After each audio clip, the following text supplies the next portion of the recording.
Alors, déjà, si tu es devant nous, c'est que ça va mieux.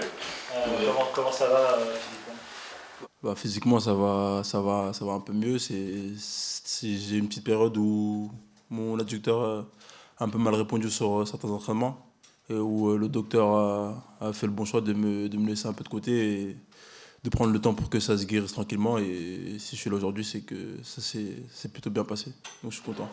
Ah, tu as joué des week-ends. Ah, t'as joué des week-ends.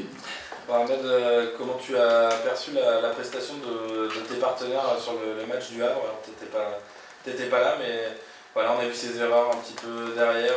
Comment tu l'as vécu? Comment tu expliques ça? Le coach en parlait un petit peu tout à l'heure. Comment je l'ai vécu?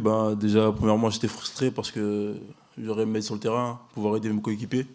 C'est la première chose à laquelle j'ai pensé. Après, sur le reste, on a eu différentes phases dans le match, différentes périodes, pardon, où on a répondu différemment au jeu. Il y a eu des périodes où on a fait des bonnes choses pendant les 30 premières minutes, où il y avait plutôt des bonnes choses, que ce soit collectivement ou individuellement. Et après, on s'est un peu relâché. C'est ce qui revient un peu sur chaque match. Il y a des périodes dans le match où on se relâche un peu trop, et c'est là que l'adversaire prend un peu l'ascendant sur nous. Et c'est des choses qu'il faut qu'on améliore, parce que ça se répète un peu trop. Et sinon, j'ai senti mes coéquipiers un peu déçus du résultat, mais comme le coach l'a dit, on ne va pas retenir que les mauvaises choses. Il y a eu des très bonnes choses et il faut appuyer sur ça et gommer un peu tout ce qu'on fait comme erreur, pour pouvoir bien finir les matchs. Elles viennent d'où, tu dirais, ces erreurs? Parce que le coach le disait, c'est vrai, vous êtes la troisième meilleure défense de Ligue 1 la saison dernière. Il y a plein de choses qui sont positives sur le plan défensif. Mais il y a ce cumul d'erreurs parfois individuelles. Comment tu expliques qu'il y en ait tant finalement Je pense que c'est un problème de concentration, c'est ce qui revient un peu souvent, ou de communication entre nous, parce que je pense qu'il n'y a pas assez de communication sur certaines phases. Et je pense que si on parlait un peu plus, ça gommerait déjà certaines erreurs et ça nous permettrait de gratter un peu plus de points là-dessus en tout cas. C'est pas non plus, t'as pas constaté non plus un manque d'agressivité, par exemple sur le deuxième but, ça viendrait de quoi ça... Si, il y a eu un manque d'agressivité, que ce soit du début de l'action jusqu'à la fin. Après, c'est souvent pendant le match qu'on manque un peu d'agressivité sur certaines situations, où on doit être plus agressif. Et je pense que ça a été l'action qui a montré un peu ce qu'on a fait pendant le match. On n'a pas été assez agressif sur certaines actions, ce qui nous a coûté la victoire sur ce match. Comment on le corrige justement ça? Parce que on parle de concentration, mais c'est pas. Faut aussi, ça vient peut-être de quoi d'autre?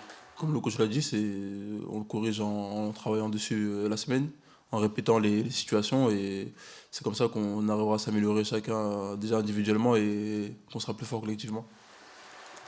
Quel état d'esprit tu es pour aborder cette nouvelle saison? On l'a sait l'année dernière frustrante avec ta blessure. Voilà, tu crains, voilà. Surtout tu veux éviter évidemment les blessures, j'imagine, mais c'est quoi autrement ton état d'esprit cette saison? Déjà, mon état d'esprit il est très bon, on va dire, parce que je me sens bien, je me sens en pleine forme, comparé à la saison dernière où je suis arrivé en étant très mal en point, on va dire, avec 2 opérations. Mais en tout cas, mon état d'esprit, c'est déjà premièrement de bien me soigner, de continuer à bien me soigner, d'être toujours aussi assidu, on va dire, en soins, être toujours en train de m'étirer, de faire une bonne récupération après les entraînements, pour justement être toujours présent à l'entraînement ou en match. Et après, si tout se passe bien là-dessus, je pourrais en tout cas répondre sur le terrain, et après, il ne restera plus qu'à montrer mes qualités. On se disait que ça pouvait être, en parlant avec quelques-uns, ta saison un petit peu, quelque part, la saison de la maturité pour toi. Il y a eu la première, il y a eu la blessure l'année dernière, et voilà, avec une vraie prépa, tu as été papa récemment aussi, il y a plein de choses. Est-ce que tu le ressens comme ça aussi? Tu te dis ça doit être un petit peu ma saison, je dois être le patron? Oui, je le ressens exactement comme ça. Avec l'arrivée de ma fille, ça a fait que confirmer le fait qu'il faut que je montre que j'ai gagné en maturité.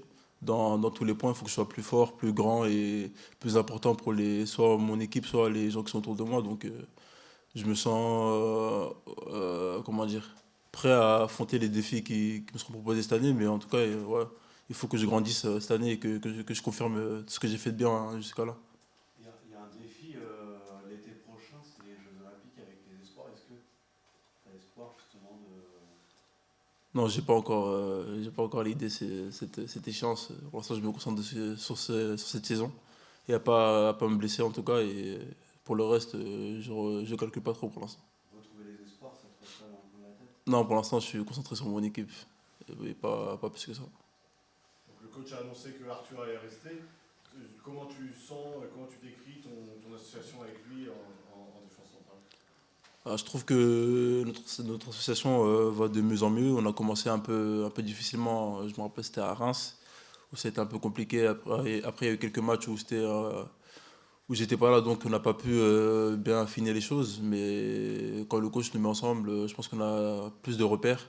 On se connaît un peu plus et je pense que ça va que s'améliorer cette saison. Et le fait qu'il reste, c'est important aussi. Comme ça, on a des repères chacun sur son coéquipier. C'est important qu'il y ait une stabilité, notamment parce qu'Arthur est arrivé il y a seulement un an, que cette stabilité perdure, selon toi. Oui, c'est important qu'il reste, on va dire. Comme ça nous permet de continuer à progresser ensemble et de garder, comme vous l'avez dit, une stabilité défensive et d'avoir une bonne base, en tout cas, pour entamer la saison. Demain, il y a le tirage à la Coupe d'Europe, tu rêves d'un déplacement, t'as toujours fait rêver qu'il pourrait peut-être tomber?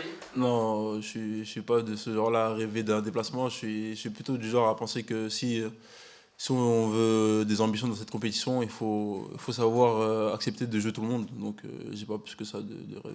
Non. Bon, Ahmed, je voyais au Horizon Park, je regardais la stat parce que vous avez pris 2 buts l'autre jour, c'était sans toi. Les 5 dernières fois où Rennes a pris plus d'un but au Horizon Park, à chaque fois t'étais absent. Ah. Comment tu l'as mis cette stat? Ça veut dire que tu te sens bien à domicile peut-être plus aussi Ouais, c'est vrai que je me sens bien à domicile et que le public nous pousse bien. Mais sinon, je pense que c'est plus collectif que sur moi-même qu'il faut se concentrer. Donc, je pense que c'est un ensemble de choses qui fait ça.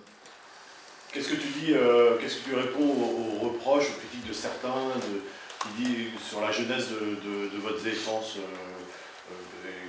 même Arthur est jeune finalement, que ce soit latéraux, centraux, remplaçants.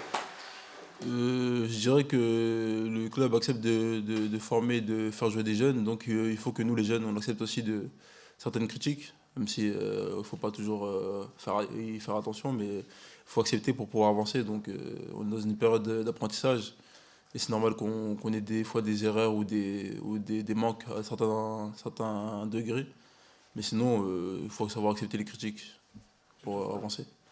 Tu trouves pas ça un peu injuste que parfois on vante la jeunesse des attaquants, on dit le joueur à Barcelone, le meilleur joueur, il avait 16 ans, et dès que c'est en défense, on dit ah bah, ils sont trop jeunes, ils n'ont pas d'expérience. Tu trouves pas ça un peu injuste? Ouais, parce que dès qu'il y a une action défensive ou dès qu'il y a un but, c'est sur la défense qu'on tape. Dès qu'il n'y a pas de victoire et que l'équipe a encaissé des buts, c'est sur la défense aussi qu'on tape, pas souvent sur les attaquants. Donc je pense que c'est pour ça que c'est plus les défenseurs qui sont visés et moins les attaquants. Mais en tout cas, moi, c'est ce genre de choses qui me fait avancer. Donc je pense que c'est une bonne chose, même s'il ne faut pas trop y faire attention.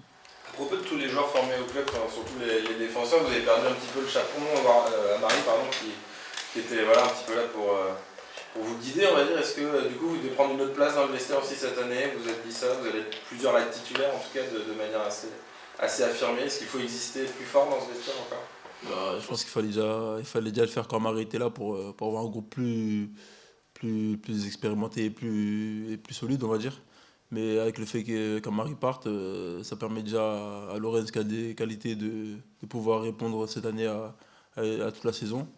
Et à certains qui étaient un peu plus en retrait de se montrer peut-être. Mais je pense qu'il fallait déjà montrer un bon groupe avant, même si Marie est parti.